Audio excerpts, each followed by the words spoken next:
Hello दोस्तों, Radhe Radhe. SM graphic में आपका स्वागत है। मैं आपका टीचर सौरभ मौर्य और आज मैं फिर लेकर आ गया हूँ कोल्ड्रो की बिगनेस सीरीज की क्लास नंबर 2 और आज हम सीखेंगे सिलेक्शन टूल के बारे में। पिछली वीडियो में हमने डिस्कस किया था कोल्ड्रो के इंटरफेस के बारे में।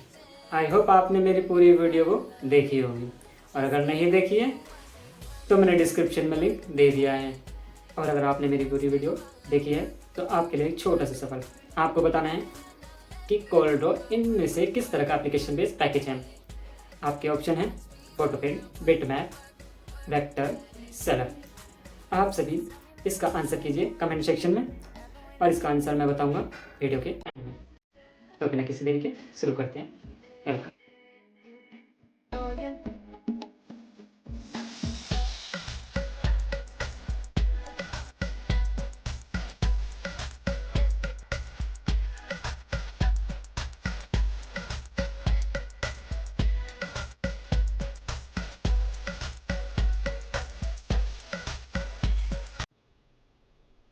आज का टॉपिक है हमारा सिलेक्शन टूल्स के बारे में।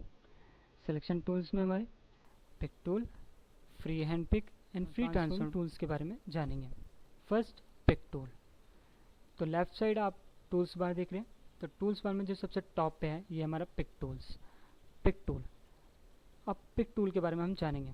तो हाँ, जैसे कि हम रियल लाइफ में किसी भी सामान को उठाने से पहले क्या करते हैं, उसके पास जाते हैं और उसको सिंपली हाथ से उठाते हैं। क्लियर? तो इसी तरीके से पिक टूल या फ्री हैंड पिक या फ्री ट्रांसफॉर्म, इन सब का यूज़ हम किसी भी ऑब्जेक्ट को सेलेक्ट करने के लिए करते हैं ना। अब इसको जानेंगे। मैं एक रेक्टेंगल ड्रॉ कर लेता हूँ। अब यहाँ से मैं पिक टूल को सेलेक्ट कर लेता हूँ। तो अब देखिए, सबसे पहले मैंने यहाँ पे इसको क्लिक किया। सिंपली मैं रेक्टेंगल पे क्लिक करूँगा तो ये देखिए सेलेक्ट हो जाएगा। ठीक है।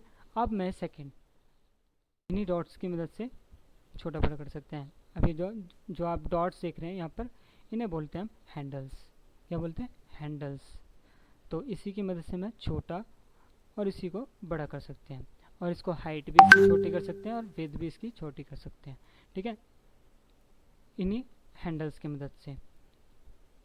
थर्ड, मैं ये जो आप देख रहे हैं प्लस पॉइंट यहाँ पे भी सेंटर में, तो हम इसी की मदद से हम इसको मूव भी कर सकते हैं। कैसे?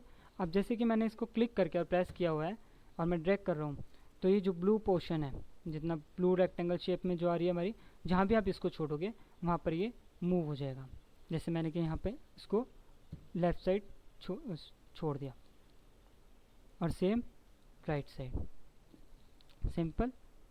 एंड फोर्थ में क्या होगा आपका, देखिए एक बात ध्यान रखिएगा कि जितना भी पोर्शन इस लाइन के अंदर आएगा, मतलब जितना भी ऑब्जेक्ट, जो भी ऑब्जेक्ट इस लाइन के अंदर होगा वो सब सेलेक्ट हो जाएगा।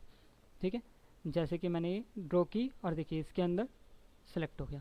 अब मैं इसको क्लिक करके और इसको ड्रैग कर सकता हूँ और इसको जहाँ छोड़ूंगा वहाँ पर ये मूव हो जाएगा। क्लियर? ये हमारा पिक टूल का यूज़। साथ ही साथ मैं एक चीज़ और बता देता हूँ।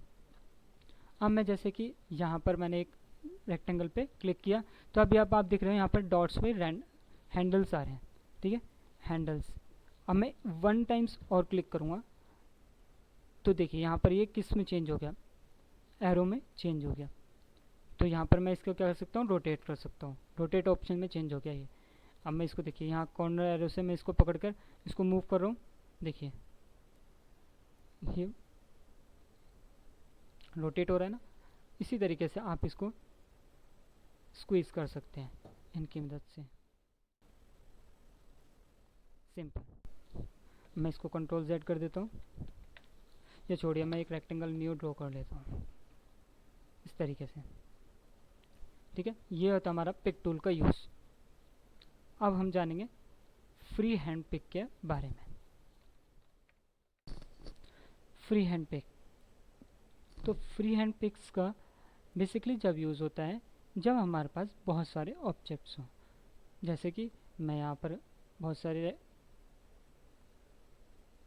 ऑब्जेक्ट्स से क्रिएट कर लेता हूँ। रेक्टेंगल हो गया या स्क्वायर सर्कल शेप में हो गया, कुछ इस टाइप से मैं बहुत सारी शेप्स यहाँ पर क्रिएट कर लेता हूँ। ठीक है, अब यहाँ पर मैंने क्या किया, ये ड्रॉ कर ली कुछ चीज़ें। अब यहाँ से मैं पिक टूल ले लेता हूँ। सबसे पहले मैं पिक टूल लेकर समझा लेता हूँ आपको। देखिए मैं इसको अगर सेलेक्ट करूँगा तो देखिए ये मैंने सिलेक्शन बनाया। सिलेक्शन बना के क्या किया, यहाँ पर इसको सेलेक्ट कर लिया। और देखिए अभी सिलेक्शन टूल बनाया तो इसके अंदर क्या हुआ कि आपने देखा यहाँ से इसके साथ एक सर्कल भी सिलेक्ट हो गया, है ना। यहाँ से सिलेक्शन भी सेलेक्ट हो गया। क्यों? क्योंकि जब हम एक सिलेक्शन बनाते हैं तो हमारा ये रेक्टेंगल शेप में बनता है। कौन सी शेप में बनता है? रेक्टेंगल शेप में। तो पिक टूल जब आप सिलेक्शन, इस पिक टूल का जो सिलेक्शन बनाते हैं आप रेक्टेंगल शेप में बनता है, जिससे क्या होता है कि जितना भी पोर्शन, जितना भी ऑब्जेक्ट, जो भी ऑब्जेक्ट आप इसके अंदर आएगा वो सब सिलेक्ट हो जाएगा। तो देखिए ये सेलेक्ट, ये भी, अब मैं रेक्टेंगल दोबारा बनाता हूँ तो देखिए इसके अंदर ये भी आ रहा है ना, सर्कल रेक्टेंगल दोनों आ गए। तो मैंने इसको जैसे ही छोड़ा तो वो सिलेक्ट हो गया, ठीक है। तो ये तो हो गया पिक टूल का यूज़, ठीक है। अब देखिए free hand pick. Free hand pick में बेसिकली क्या होता है, जैसे कि अभी अभी आप चाहते हो कि सिर्फ ये सर्कल सेलेक्ट हो, ठीक है। अभी हमारे बहुत सारे ऑब्जेक्ट हैं, ठीक है। अगर मुझे सबको एक साथ करना होता तो मैं डायरेक्टली मैं यहाँ से पिक टूल लेता और एक सिलेक्शन बनाता पूरा बड़ा सा और ये सिलेक्ट कर लेता। बट मुझे क्या करना है, ये जो आप देख लें सर्कल, ये सर्कल, ये सर्कल, ये सर्कल, मुझे सर्कल निकालने हैं। कैसे? देखिए अब मैं यहाँ से क्या करूँगा, इसको ड्रॉ करूँगा। देखिए एक बात ध्यान रखिएगा, ऑब्जेक्ट के बाहर से ड्रॉ करना है। किसके? ऑब्जेक्ट के बाहर से। देखिए मैंने यहाँ से क्या किया, इस तरीके से मैं इसको ड्रॉ कर रहा हूँ। देखिए मैंने यहाँ से इसको ड्रॉ किया और देखिए सबसे पहले मैं क्या करूँगा, इसको इन दोनों को, आप देखिए ध्यान से, जो मैंने लाइन ड्रॉ करी है ये सर्कल दोनों इस लाइन के अंदर है, ठीक है। तो जैसे मैं छोड़ूंगा तो देखिए ये दोनों सेलेक्ट हो जाएंगे। अब मैं इस प्लस पॉइंट से इसको मूव कर सकता हूँ, क्लिक किया और प्रेस करके मैं मूव कर सकता हूँ, समझ गए। तो ये हमारा फ्री हैंड पिक का है। मैं दोबारा करके दिखाता हूँ। जैसे कि अभी तो मैंने 2 करे, अब देखिए मैं और करता हूँ। यहाँ से मैं यहाँ से ऑब्जेक्ट के बाहर से ही लाइन ड्रॉ करनी है, ध्यान रखना। ऑब्जेक्ट के बाहर से देखिए, लाइक मैंने ऐसे ही ड्रॉ किया। अब मैं इसको गया अंदर और इसको इस शेप के भी अंदर गया और इसको अंदर से ले जाके, मुझे ये वाला सर्कल नहीं करना, मुझे ये वाला सर्कल नहीं करना। तो मैं इसको क्या करूँगा, यहाँ से ऐसे गया और नहीं लेना मुझे सेलेक्ट, तो मैंने इसको यहाँ से कर दिया। तो देखिए अब यहाँ से मेरे कितने सर्कल सेलेक्ट हो गए। यहाँ पर आप ये देख रहे हैं डॉट्स, मैं इसको जूम करके दिखाता हूँ। यहाँ पर एक डॉट्स आ रहा है, देखिए, ठीक है। यहाँ ही डॉट्स आ रहा है ना, वाइट कलर का, ब्लैक कलर का स्क्वायर से शेप में बना हुआ यहाँ पे। इसका मतलब होता है जिस जिस सर्कल पर ये आ रहा होगा वो सिलेक्ट होता है, ठीक है। तो अगर आपको ये भी नहीं पता लग रहा तो सिंपली आप इसको प्लस पे क्लिक करिए और इसको मूव करिए प्रेस करके, और जहाँ भी आप छोड़ोगे देखिए वहाँ पर ये आ जाएगा। ये 3 आ गए। मैं यहाँ से एक कलर फिल करके दिखा देता हूँ, देखिए ये 3 आ गए, सिंपल। तो ये तो होता है हमारा फ्री हैंड पिक टूल का यूज़। समझ में आ गई इतनी बात? मुझे अगर मान लो कि इतना पोर्शन ये निकालना है तो मैं यहाँ से ये सेलेक्ट कर सकता हूँ, या फिर इतना, फिर इन बीच के इस सर्कल के बीच में से मुझे सिर्फ ये सर्कल ऐसे निकालना है और ऐसे करके ऐसे लाना है, तो ये मेरे सेलेक्ट हो गए, ठीक है। या मुझे इसके बीच में से सिर्फ ये निकालना है तो ये सेलेक्ट हो गया। सिंपल, समझ में आ गया फ्री हैंड पिक टूल। ये होता है हमारा फ्री हैंड पिक टूल का यूज़। नाउ अब बढ़ते हैं हम फ्री ट्रांसफॉर्म के बारे में। फ्री ट्रांसफॉर्म, तो देखिए मैं यहाँ से फ्री ट्रांसफॉर्म ले लेता हूँ और मैं एक, अब देखिए मैं ज़रा इसका क्लीन कर देता हूँ ज़रा पहले। इसको मैं नई शेप ले लेता हूँ। यहाँ पर मैं आपको एक नई शेप लेके दिखा देता हूँ। अब देखिए अब मैं यहाँ से एक रेक्टेंगल शेप से मैं क्या कर रहा हूँ, एक ड्रॉ करने की कोशिश कर रहा हूँ कि एक स्क्वायर शेप में बिल्कुल ड्रॉ हो जाए। बट ये मेरा माउस अगर मैं नीचे कर रहा हूँ तो इसकी कोई हाइट ज़्यादा हो रही है, वेट ज़्यादा हो रही है, फिर ये ज़्यादा बड़ा छोटा हो रहा है। तो अगर इसको परफेक्ट ड्रॉ करना है रेक्टेंगल को, तो आप इसको कंट्रोल की के साथ करेंगे। कौन सी? कंट्रोल की। अगर मैंने, देखिए मैंने कंट्रोल की प्रेस कर की हुई है और मैं इसको चाहे जो माउस का कर्सर है मैं इसको चाहे लेफ्ट साइड ले जाऊँ, चाहे राइट साइड ले जाऊँ, या ऊपर नीचे ले जाऊँ, तो ये परफेक्ट शेप में मेरे को ड्रॉ करके देगा, ठीक है। क्या? परफेक्ट शेप में मेरे को बना कर देगा रेक्टेंगल। तो कंट्रोल की मदद से हम रेक्टेंगल परफेक्ट शेप में बना सकते हैं। क्लियर? जैसे ही मैं छोड़ूंगा तो देखिए यहाँ पर इनने मेरी शेप बना दी। अब यहाँ से हम फ्री हैंड पिक ले लेते हैं और देखिए सबसे पहले फ्री हैंड पिक में देखिए इसको हम जैसे कि परफेक्ट शेप में अभी मैंने बताया ना कि रेक्टेंगल शेप में इसको ड्रॉ कर रहा था तो विड्थ ज़्यादा हो रही थी, हाइट ज़्यादा हो रही थी। तो इसकी मदद से क्या होता है, आप अगर आपने शेप ले रखा है और आप शेप चेंज करना चाहें तो इसकी मदद से आप शेप बढ़ा सकते हैं दोनों साइड से इक्वल। देखिए चाहे वो हाइट में हो चाहे वो विद में हो, ठीक है। देखिए ये देखिए विद देखिए इसकी कितनी हो गई। जैसे मैंने इसको छोड़ा, इसको क्लिक करके और मैं ड्रैग कर रहा हूँ तो देखिए ये हो रहा है। अब मैं इसकी हाइट बढ़ाना चाहूँ, हाइट बढ़ गई विद, और इसको मैं अगर कॉर्नर से अगर इसको छोटा सा बड़ा करूँ देखिए इस तरीके से ये ड्रॉ हो रहा है, ठीक है। तो ये तो हो गया हमारा रेक्टेंगल इस तरीके से। अब देखिए इसी ये चीज़ हम इसके पिक टूल की मदद से भी कर सकते हैं।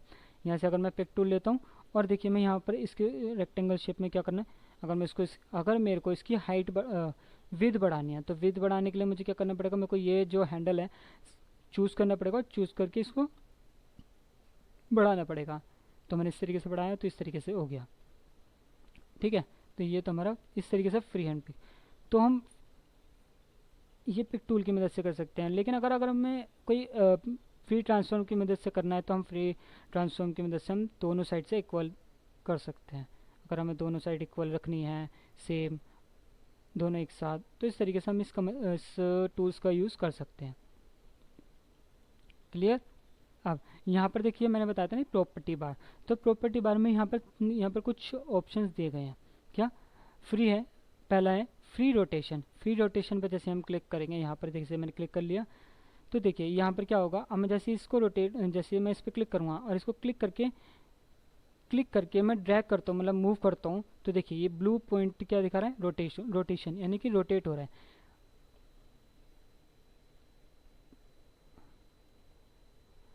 जहाँ भी हम क्लिक करते हैं वो इसका रोटेशन पॉइंट बन जाता है, ठीक है। तो देखिए अब जैसे मैंने यहाँ से क्लिक किया तो ये यहीं से रोटेट होगा, यहीं से रोटेट हो रहा है ना, बिल्कुल कहीं ऊपर नीचे नहीं जा रहा, बिल्कुल रोटेशन पॉइंट वही बन गया, ठीक है। रोटेशन पॉइंट ये हो गया। जैसे कि हम पिक टूल में क्या कर रहे थे, पिक टूल में जैसे हमने यहाँ किया रोटेशन पे, इस पे गए और इसको रोटेशन पॉइंट मैंने यहाँ पर था तो यहाँ पर ये सेंटर में है तो सेंटर पॉइंट से रोटेट हो रहा था, ठीक है। तो इसी की मदद से हम यहाँ से भी कर सकते हैं, जहाँ से भी हम करना चाहें, जैसे हम यहाँ करना चाहें या इसकी मदद से यहाँ करना चाहें, ठीक है। जैसे भी करना चाहें वो हम कर सकते हैं। सेकंड हमारा है फ्री एंगल रिफ्लेक्शन। रिफ्लेक्शन में क्या होता है बेसिकली, देखिए जैसे कि आप ये जो ब्लू लाइन देख रहे हैं, जहाँ भी आप इसको जिस भी एंगल पे आप इसको छोड़ेंगे वो उस एंगल पे ड्रॉ मतलब मूव हो जाएगा, ठीक है। वो उसी एंगल पे मूव हो जाएगा, सिंपल। अगर देखिए एक आप क्या कर सकते हैं, देखिए आप इसकी मदद से आप एक चीज़ कर सकते हैं। आपने देखिए यहाँ पे आप रोटेशन कर रहे हैं तो जैसे कि मैंने इसको ये ब्लू लाइन यहाँ पे है तो यहाँ से देखिए इतना स्पेस आ रहा है ना, इतना ब्लू लाइन के लेफ्ट साइड में अगर आप इस रेक्टेंगल के अंदर देख रहे हैं, और इसी के साथ अगर आप माउस मैंने क्लिक किया हुआ है, ब्लू लाइन आपकी शो हो रही है स्क्वायर शेप में, और इसी के साथ में अगर राइट क्लिक कर देता हूँ तो देखिए क्या होगा, कॉपी हो जाएगी, एक और इमेज कॉपी हो गई। तो सेम इसी के साथ मैं एक और इमेज की कॉपी कर सकता हूँ। जैसे कि मैंने इसी पॉइंट से अगर मैं इसको रोटेट करता हूँ, रोटेट लेफ्ट क्लिक के साथ राइट क्लिक करता हूँ तो देखिए एक और स्क्वायर शेप बन जाएगी, ठीक है। ये तो हो गया हमारा फ्री एंगल रिफ्लेक्शन। अब यहाँ पर फ्री स्केल में क्या है, देखिए अब मैंने जैसे बताया था आपको स्टार्टिंग में, इसके स्क्वीज करना या फिर इसको साइज से छोटा बड़ा करना, इस तरीके से आप इसको स्केल की मदद से कर सकते हैं, ठीक है। इस तरीके का यूज़ कर सकते हैं। थर्ड एक रेक्टेंगल ड्रॉ कर लेता हूँ दोबारा से अच्छे से। अब मैं इसको ले लेता हूँ दोबारा से और मैंने इसको इस पर क्लिक कर लिया और देखिए मैं इसको किसी भी स्क्वायर शेप में बना सकता हूँ, किसी भी शेप में इसको ड्रॉ कर सकता हूँ। जैसे यहाँ से मुझे इसकी शेप में इसके इस तरीके से करना, ये सारे काम हमारे पिक टूल की मदद से हो सकते हैं। जो कि ये थ्री टूल्स अलग अलग दिए गए हैं, ये तीन का हम यूज़ पिक टूल की मदद से भी कर सकते हैं। ये सारी चीज़ हम पिक टूल की मदद से भी कर सकते हैं। इसीलिए मुझे तो सबसे ज़्यादा पर्सनली बताऊँ तो कंफर्टेबल और सबसे ज़्यादा बढ़िया लगता है पिक टूल, जिसमें मैं सारे काम कर सकता हूँ, जिसकी मदद से मैं सारे काम कर सकता हूँ। मैं चाहे इसकी विड्थ छोटी करना चाहूँ या हाइट छोटी करना चाहूँ, या फिर इसको छोटा करना चाहूँ बिल्कुल, या बड़ा करना चाहूँ, या फिर इसको मैं नीचे से इस तरीके से स्क्वीज़ करना चाहूँ, या शेप में चेंजेस करना चाहूँ, रोटेट करना चाहूँ, या फिर इसका कर्सर पॉइंट यहाँ रखा और यहाँ से रोटेट किया तो देखिए ये रोटेशन पॉइंट यहाँ पर आ गया। यही सारी चीज़ हो रही थी उसके अंदर भी, है ना। और देखिए जैसे कि मैं यहाँ पर इसको इस तरीके से करना चाहूँ तो यहाँ से हो सकती है ये चीज़ें। सारी चीज़ इस पिक टूल की मदद से होती है। मैं तो पर्सनली रिकमेंड करता हूँ पिक टूल को, मैं पर्सनली यूज़ करता हूँ पिक टूल को। और आपको अगर जिस भी टूल पे अगर आपका हाथ सेट हो जाएगा तो वो आपके ऊपर है, आप जैसे भी यूज़ करना चाहें। तो इसी के साथ हम बढ़ते हैं अपने सवाल की तरफ, जो मैंने स्टार्टिंग में बताया था कि कोरल ड्रॉ इनमें से किस तरह का एप्लीकेशन बेस्ड पैकेज है। तो इसका आंसर है वेक्टर। तो इसी के साथ आज की क्लास यहीं समाप्त करते हैं। और अगर ज़रा भी मेरी वीडियो हेल्पफुल लगी हो तो प्लीज़ सब्सक्राइब करें और like and share. Radhe Radhe.